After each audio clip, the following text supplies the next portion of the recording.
This video goes over how to add a payment method to your Google Ads account. Please make sure you like this video and subscribe to my YouTube channel.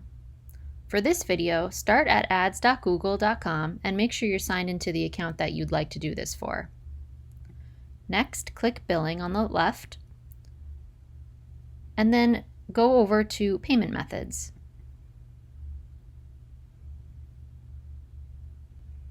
If you already have a credit card in your Google Ads account, you'll see it here.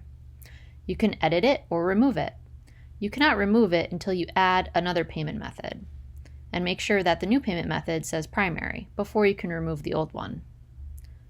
You can either select Add a backup payment method, or you can click Add another payment method.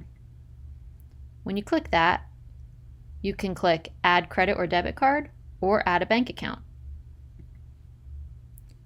You would enter your card number here and all of the details that you need, and then click Save.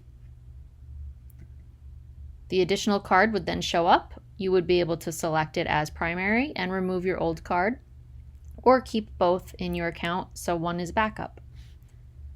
And that is all for this video. Thank you for watching.